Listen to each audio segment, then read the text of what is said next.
An extremely difficult time. What we have seen on the streets of Irpin and Bucha are scenes that we will never forget.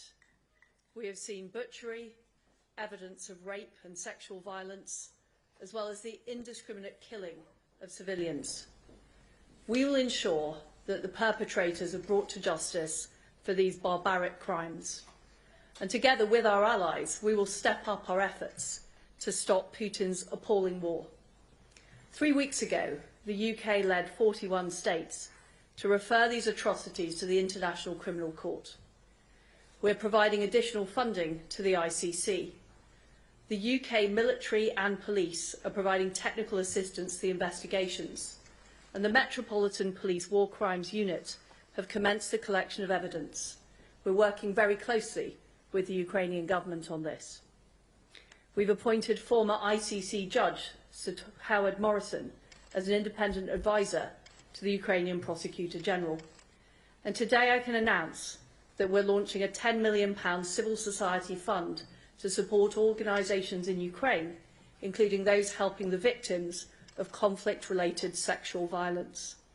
We will not rest until these criminals have been brought to justice. We are clear that after these appalling crimes, Russia has no place on the Human Rights Council.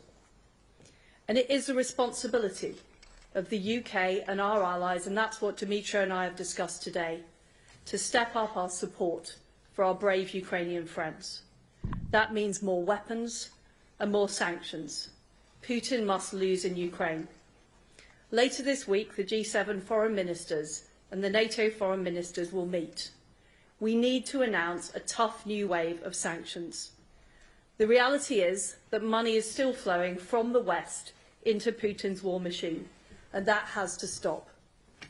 In Brussels, I will be working with our partners to go further, as has been advocated by Dmytro, in banning Russian ships from our ports, in cracking down on Russian banks, in going after new industries filling Putin's war chest, like gold, and agreeing a clear timetable to eliminate our imports of Russian oil, gas and coal. We also need even more weapons of the type the Ukrainians are asking for. The UK is supplying more, including next-generation light anti-tank weapons, Javelin missiles and Starstreak anti-aircraft systems. And last week, we hosted a donor conference with our allies to secure more. The fact is that being tough is the only approach that will work. Putin has escalated this war, and this approach is vital to ensuring he loses in Ukraine and that we see a full withdrawal of Russian troops and Ukraine's hand is strengthened at the negotiating table. There should be no talk of removing sanctions while Putin's troops are in Ukraine and the threat of Russian aggression looms over Europe. We need to see Putin withdraw his troops. We need to see Ukraine's full territorial integrity restored. We need to see Russians' ability for further aggression stopped. We need a plan to rebuild Ukraine, and we need justice done at the International Criminal Court. Dmytro, we salute your bravery and the bravery of the Ukrainian people. We are determined to help in whatever way we can. We will back you unwaveringly in your negotiations. And together, we will not rest until Putin fails and Ukraine prevails. Dmytro, I'd like to invite you to make a few comments. Thank you. It's always a great pleasure to have another meaningful conversation with Liz.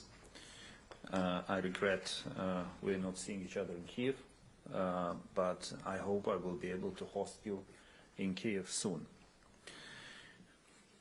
Ukraine won the battle for Kiev, but the war goes on.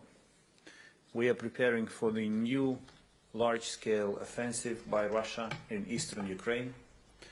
They will try to capture more territories in Donetsk and Lugansk regions. They will try to entrench and root themselves in the Kherson region.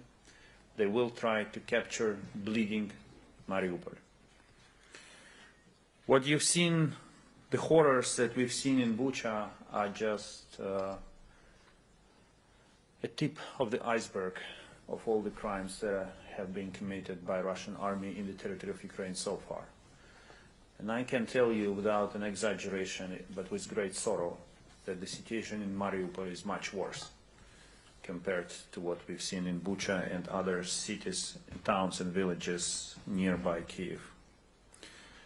Horrors of Bucha, Mariupol and other places demand serious G7 and EU sanctions.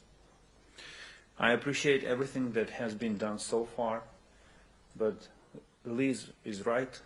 The West continues to fuel Russian war machine with payments for fossil fuels, with trade that is still taking place between Russia and Western countries, with financial transactions conducted through Russian banks that have not been disconnected from SWIFT yet.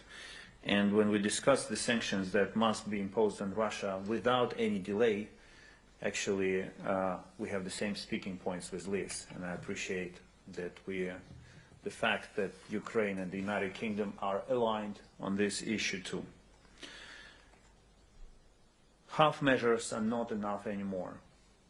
I demand from our partners, on behalf of the victims of Bucha and the people of Ukraine, to take the most severe sanctions against Russia this week.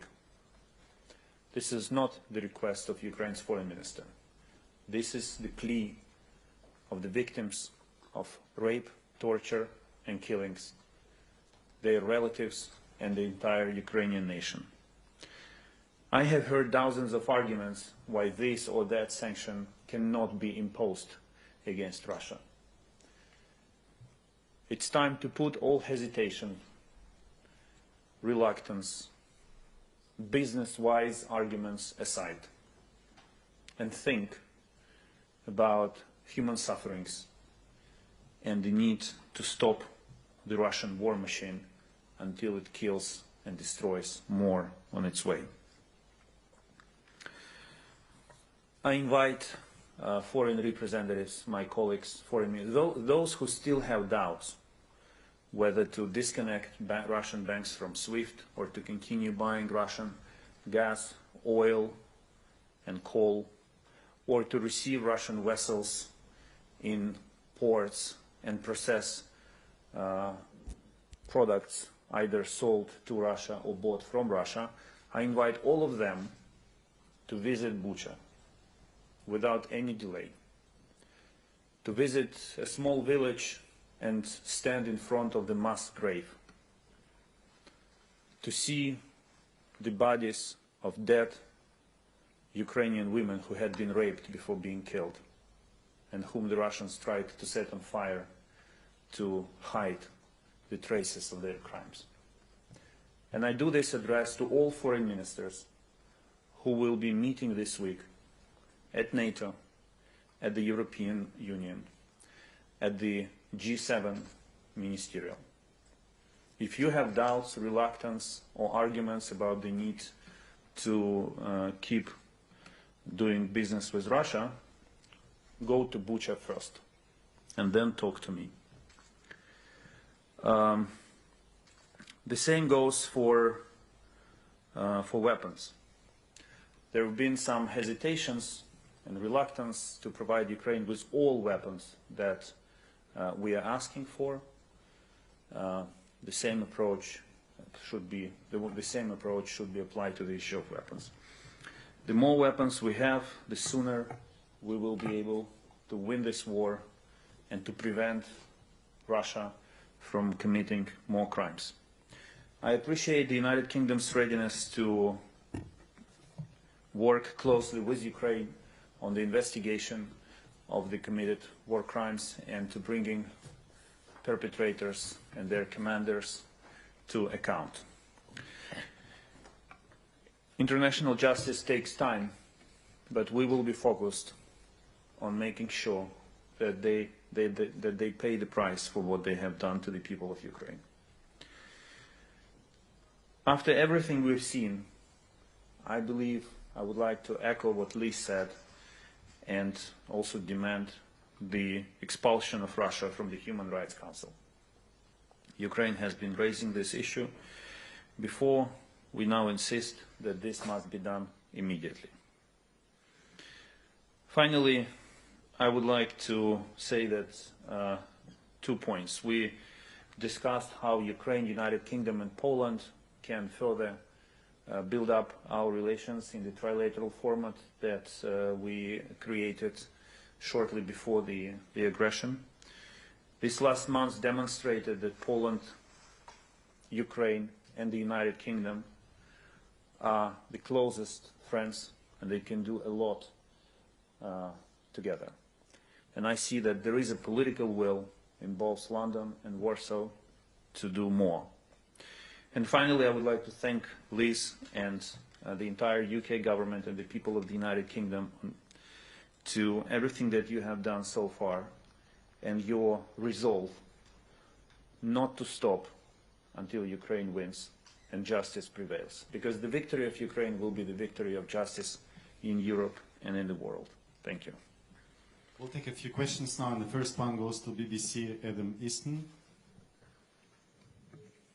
Thank you.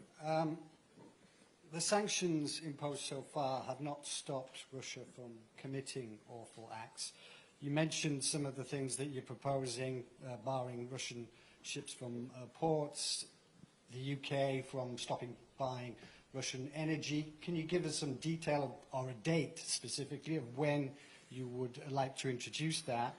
And can you realistically get other European countries to agree to the sanctions, such as barring Sberbank, Gazprom Bank from SWIFT, that, you know, those sanctions, tougher sanctions that you would like to impose, are you realistically confident you can get the agreement on that?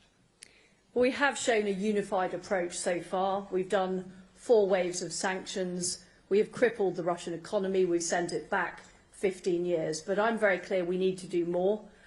We need to do more on oil and gas, which are key to funding Russia's war machine. We've agreed that the United Kingdom will end our imports of oil by the end of this year. We are in discussions with other countries about a timetable for gas, oil and coal. And it is only by cutting off the entire supply to the Western world that we will see the revenues go down from Putin's war machine. On the subject of the port ban, that is something the UK has already done. We would like to see others do the same. We also want to see further sanctions on gold so that the Russian central bank can't circumvent the current sanction. But as far as the UK is concerned, nothing is off the table in terms of sanctions. Dmytro is absolutely right. The scenes that we have seen are appalling. And they are not, I'm afraid, the end of the atrocities that will be uncovered. And we simply should not be doing business with this country. We simply should not be doing business with Putin. And we have to stop it, and we have to stop it with our allies. That's the case we're making, together with Ukraine and our allies across Europe and across the Western world, and in fact across the free world. We also have the Japanese foreign minister that will be here this week as well. We have some Ukrainian media here, Ukraina 24, if you're here. Мікрофон, будь ласка. Україна 24. Пане міністр, скажіть, будь ласка, як ви вважаєте, той саміт G7, що має відбутися незабаром, питання про запровадження енергетичного ембарго, наскільки ці розмови можуть стати реальністю? Чи буде це запроваджено, це ембарго? І маю ще таке запитання. У п'ятницю до Британії, до Лондона має прибути Олаф Шольц і має бути розмова з Борисом Джонсоном з приводу збільшення тиску і санкцій на Росію. Як ви вважаєте, чи будуть ці перемовини результативними? Дякую. Just a moment for translation. So the first question is about the forthcoming G7 summit. How realistic do you think the energy embargo is going to be?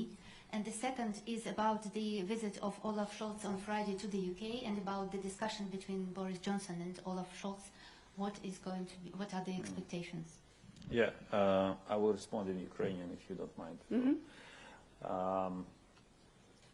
Ми вже почали роботу ще на вихідних з країнами Сімки для того, щоб зустріч міністрів закордонних справ Сімки в четвер стала успішною з точки зору застосування всіх тих санкцій, які я озвучив, в тому числі нафтогазового ембарго.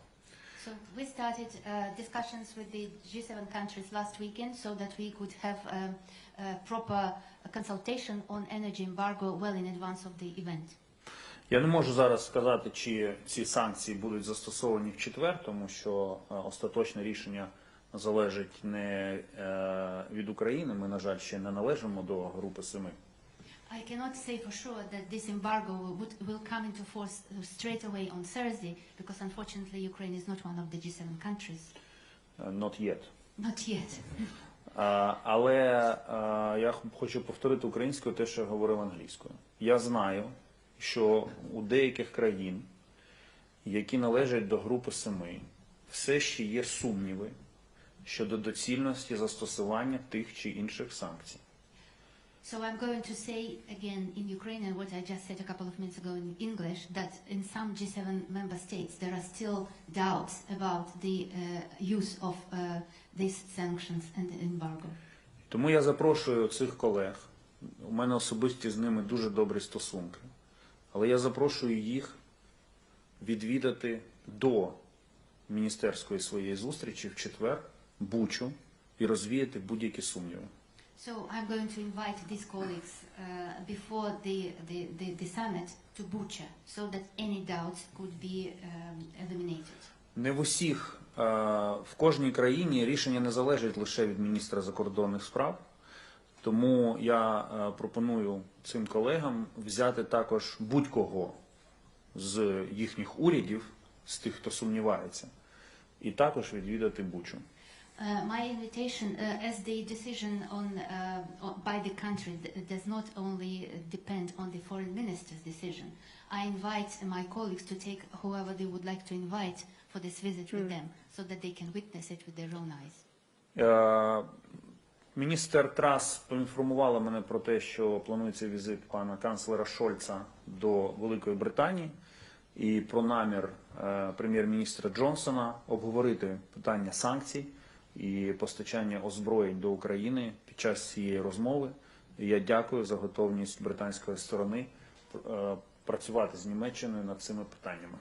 Minister Truss informed me about the forthcoming visit of Olaf Scholz to the UK and about the forthcoming discussion between Prime Minister Johnson with Mr. Scholz about both the sanctions and about the supply of weapons, and I'm very grateful to the UK government for this. Next one goes to Financial Times, James Shorter. Thank you very much indeed. Two questions, if I may. To the Foreign Secretary, Poland's Prime Minister and I believe also President Zelensky described what's happened in Bucha and around there as genocide. Would you agree with that assessment? And if so, how would that change, or would it change in any way the British approach? And secondly, to Minister Kuleba, Viktor Orban this morning described President Zelensky as an opponent. What's your reaction to that? Thank you. Well, we're all appalled by the scenes in Bucha, the butchery, the clear evidence of sexual crime, of the targeting of innocent civilians, and it's very clear that war crimes have taken place.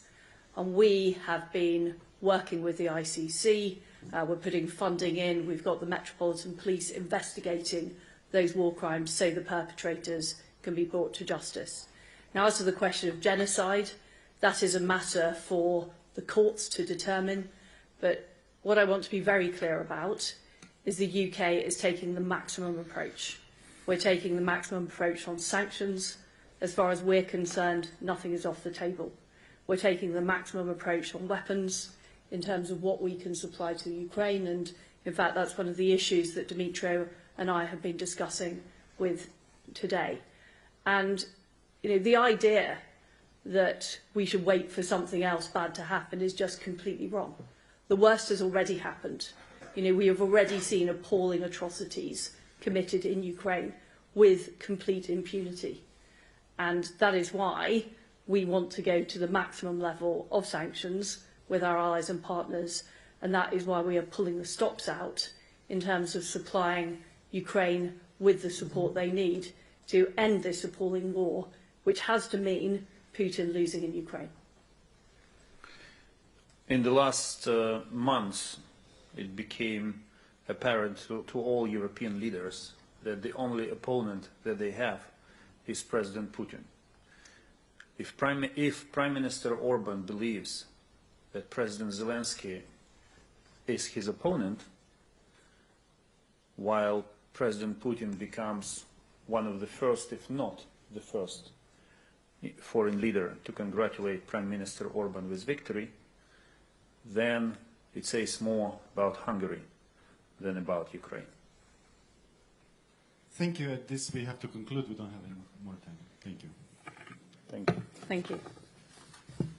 Motion.